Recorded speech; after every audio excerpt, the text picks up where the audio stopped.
guys, yung power cord ng electric kettle, bigla na lang siya pumutok.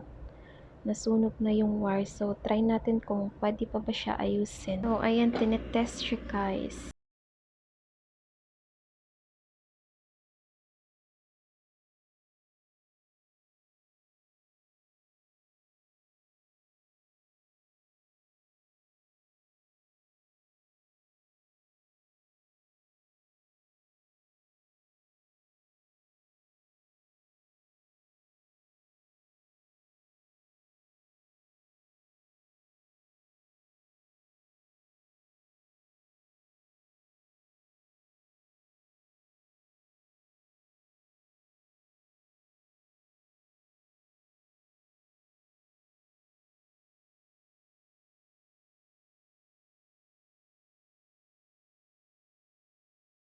Guys, sobrang sunog na siya kaya gagamit tayo ng bagong wire.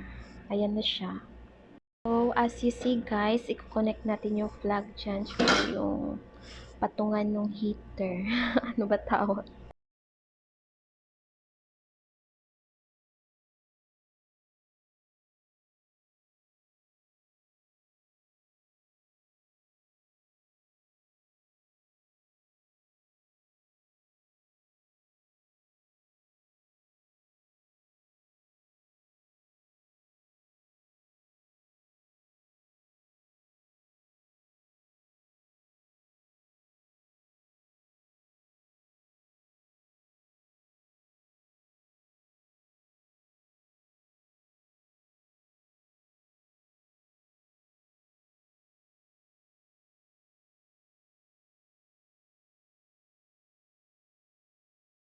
Ayan na siya guys, hihinangin muna siya and then ikakabit dyan yung connector, yung dalawang maliit, connector yun 'di ba?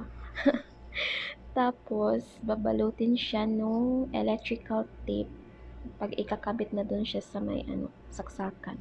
Guys, yung tinutukoy ko yung sabi ko nagko-connect siya sa sa plug. And medyo i-zoom ko siya. Look. Yan siya guys, yung hininang. Tapos, ikakat naman natin yung sa kabilang dulo ng wire para dun sa may sa mismong lakayan ng heater and then hinangin din siya natin. Ayan na guys, i-connect na natin siya sa plug and then dun nga sa kabilang dulo din, ikakabit na siya. Cause I only want you, yeah. Cause I only want you, yeah. Cause I only want you, baby, yeah, I only want you, yeah, yeah, yeah, yeah.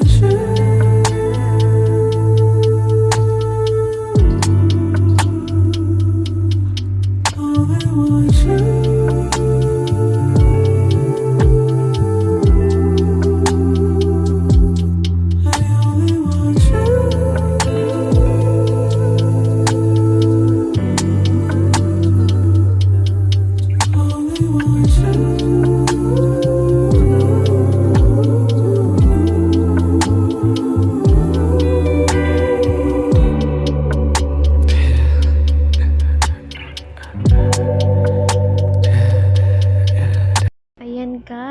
Malapit na siya matapos. Yehey!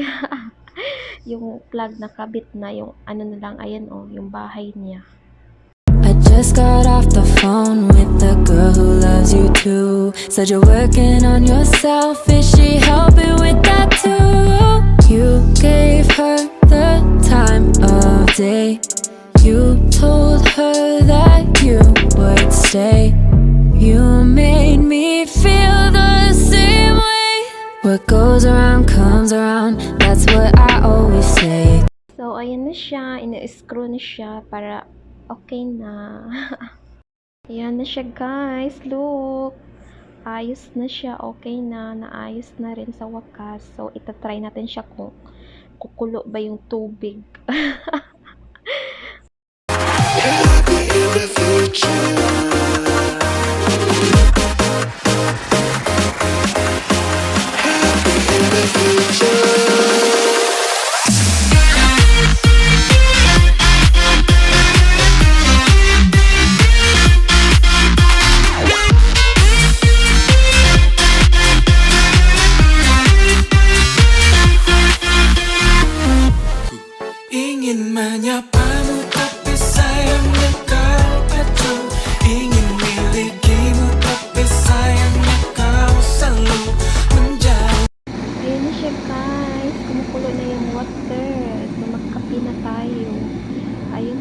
success yung pag-ayos. Yay!